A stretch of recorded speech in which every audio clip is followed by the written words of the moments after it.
Meus amigos, beleza? Tudo bem com vocês? Olha só, tranquilidade. Estamos aqui porque nós precisamos ajustar alguns entendimentos sobre nossa matéria e eu vou deixar então uma pequena aula gravada, mas super importante sobre a nossa matéria aqui do segundo ano, tá bom? Eu vou compartilhar um slide com vocês e só um minutinho da paciência. Vou compartilhar aqui. Vou deixar também esse slide. Opa.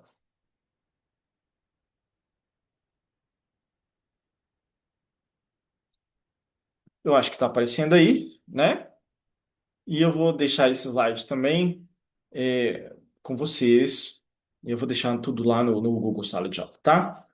Então, meus amigos, olha só. Nós estamos começando a estudar sobre ética aplicada e, na verdade, uma continuação daquilo que nós vimos no primeiro bimestre, né? No primeiro trimestre agora, né? Então, o que é ética aplicada, né?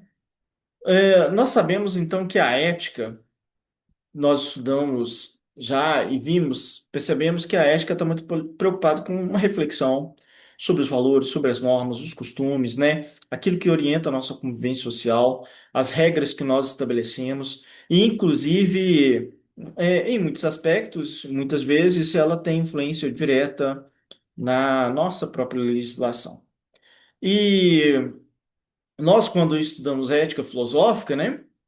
Nós entendemos que existem várias compreensões, vários autores, vários pensadores, cada um com a sua teoria, e demonstrando para nós a melhor maneira ou os critérios para que a nossa vivência seja boa. Não boa só para nós, mas a ética pressupõe que possamos construir uma convivência boa para todos, né? Que a vida seja boa para todos. Então, nós temos um arcabouço de teorias, de pensadores, que vão estabelecer reflexões e, às vezes, critérios para que nós possamos conduzir bem as nossas atitudes. Bom, agora, a ética aplicada, ela vai trazer para nós uma forma diferente de compreender isso. Porque ela já vai ser uma questão mais prática, porque uma forma diferente, não diferente no sentido de opor assim a ética filosófica, mas ela vai se aproveitar da ética filosófica, das teorias, das reflexões, e vai produzir uma ética que seja mais prática. Uma ética capaz de falar em situações concretas, falar para agentes que estão em determinadas funções, falar a partir de determinadas instituições. Então, a ética aplicada ela vai ser mais descritiva, mais normativa, né? E, inclusive, é, muito, muito possivelmente estará presente aí em documentos e de forma publicizada também, né? Então, a ética aplicada ela não se faz somente com os filósofos, né? Mas a ética aplicada é uma construção a partir de vários pontos de vistas, a partir de vários lugares de fala. Por exemplo, a medicina, o direito, né?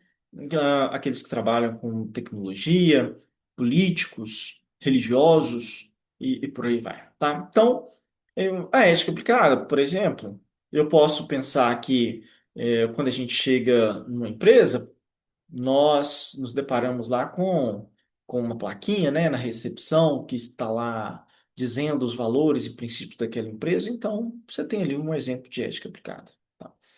Mas talvez aquilo que chame mais atenção na ética aplicada seja o campo da medicina, né?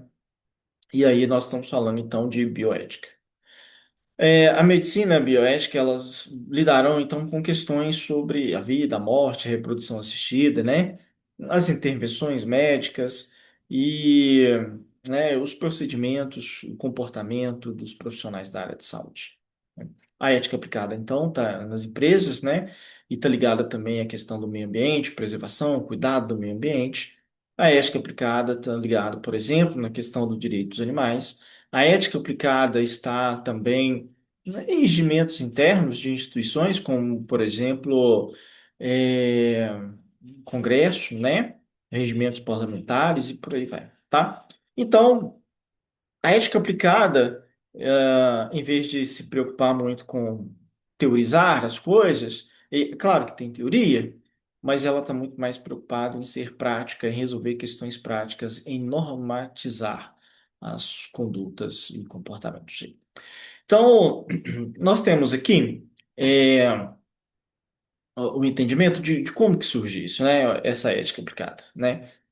Ela surge nos Estados Unidos, por volta mais ou menos de 1960. E nós precisamos entender que ela não surge à toa. Ela surge porque três grandes eventos estavam ocorrendo no mundo naquele momento, né? E que continuam sendo muito presentes na nossa sociedade. O avanço da biomedicina, e quando a gente fala de avanço da biomedicina, nós estamos pensando aqui questão de transplante de órgãos, né? Nós estamos pensando aqui em fertilização in vitro, por exemplo. Nós estamos pensando em pesquisas é, ligadas à manipulação genética e por aí vai, tá? Outro movimento importante acontecendo na década de 60 são as lutas por direitos civis. E dentro desse aspecto nós temos aqui a questão das pautas femininas, né? O direito das mulheres. E, aliado a isso, nós temos também uma questão de defesa dos animais, tá? Outro terceiro movimento, portanto, então, a consolidação das tecnologias de comunicação e informação. E hoje, muito palpável, a gente se depara principalmente com a questão das redes sociais. E mais recentemente, nós temos aí a questão das inteligências artificiais, né? Então, notadamente, nós percebemos que esses três movimentos, eles trazem, esses três acontecimentos, na verdade, eles trazem para nós novos desafios, novos é, preocupações no campo da moralidade, né? Então, a ética aplicada, ela vai estar muito engajada em discutir, mas mais do que discutir, em resolver, tentar ajudar e resolver esses novos dilemas morais, tá? Então, a partir disso, nós podemos pensar aqui em algumas coisas assim importantes, né? Quando a gente está falando lá de pesquisas é, com manipulação genética, há alguns anos ficou muito conhecido, né? Ficou muito popularizado e foi muito discutida a questão da clonagem, né? Então, quando a gente está falando de clonagem, lembramos lá da questão da ovelha Dolly, né? Mas quando a gente está falando de clonagem, por exemplo, com seres humanos, e existem alguns cientistas na área que alegam já ter feito clonagem de seres humanos. Então você começa a pensar claramente que isso aí tem implicações éticas, né? Desde o ponto de vista se essa pessoa, né, criada geneticamente, ela vai ter o mesmo tratamento, vai ter a mesma consideração que os demais seres humanos nesse mundo. E as questões legais que envolvem isso e por aí vai, né? Mas a gente poderia falar também da questão de transplante de órgãos, né? Um dilema moral aí. E aí, quem recebe primeiro, né? Quem tem direito mais do que o outro? Como é que isso funciona? E aí a gente precisa organizar, normatizar isso para que haja justiça, né? Então, houve até um caso interessante há um tempo sobre o Faustão, né? O apresentador que era apresentador da Globo, foi apresentador da Globo durante muitos anos e depois estava trabalhando na Band, né? Ele passou mal, né? Teve um problema cardíaco, precisou de transplante e causou um certo burburinho na sociedade o fato dele ter conseguido o transplante de forma muito rápida, né? Mas o que a gente tem de legislação sobre isso?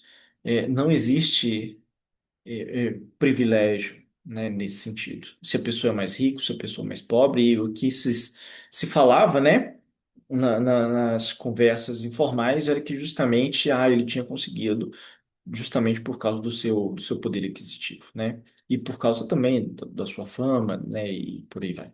Mas o que acontece é que, do ponto de vista legal, isso jamais poderia ter acontecido, né? Porque não existe privilégio de ninguém, nem por causa de fama, nem por causa de poder aquisitivo, nem nada disso. Todos entram na mesma fila.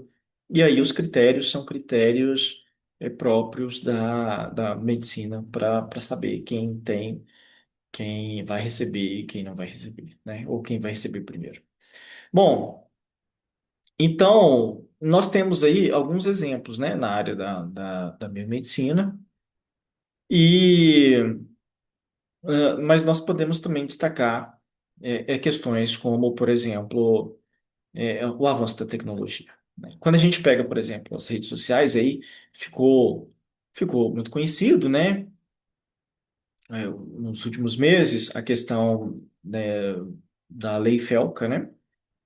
Recentemente, então, nós temos uma lei que protege crianças e adolescentes, e essa proteção tem muito a ver com a questão de rede social, utilização de rede social, exposição das crianças em rede social. Então, você tem uma legislação, mas essa legislação é fortemente apoiada em princípios éticos, né? Por exemplo, também sobre questões de rede social, nós temos o a questão das postagens, né?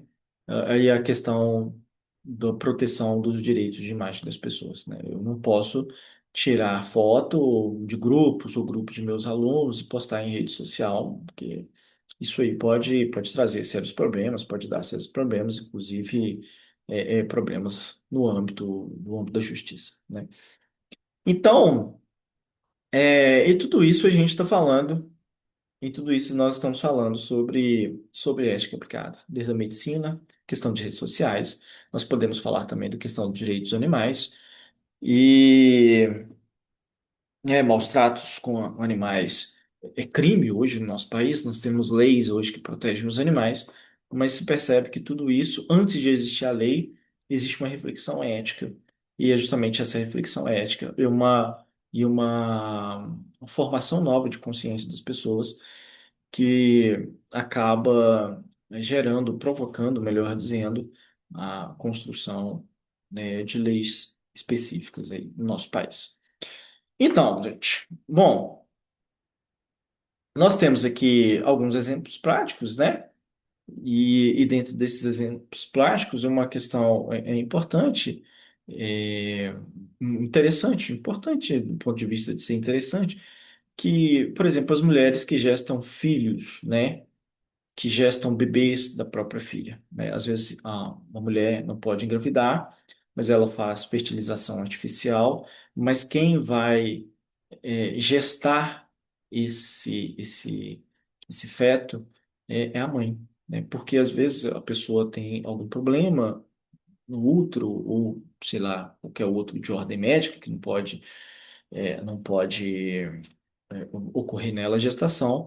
Essa gestação ocorre então no útero da própria mãe. Nós temos casos assim, inclusive no nosso país, e aí você tem, obviamente, um dilema ético, inclusive pensando na questão do bem-estar dessa criança, no seu desenvolvimento depois, se isso tem impactos socioemocionais e por aí vai, né? Bom, é, então a ética aplicada vai cuidar dessas questões e ao longo desse bimestre, desculpa, né? Ao longo desse trimestre, nós vamos aprofundando um pouco mais nisso e, inclusive, na próxima aula a gente já discute sobre bioética, beleza? Então tá, gente, é só uma primeira, né, uma primeira contato, né? Uma introdução aqui sobre a questão da ética aplicada, chamando já a nossa atenção para as questões envolvendo a medicina, né? E nos próximos encontros aí, dentro de sala de aula, a gente vai aprimorando as nossas reflexões, tá bom? Um abraço para vocês, fique com Deus aí e até mais.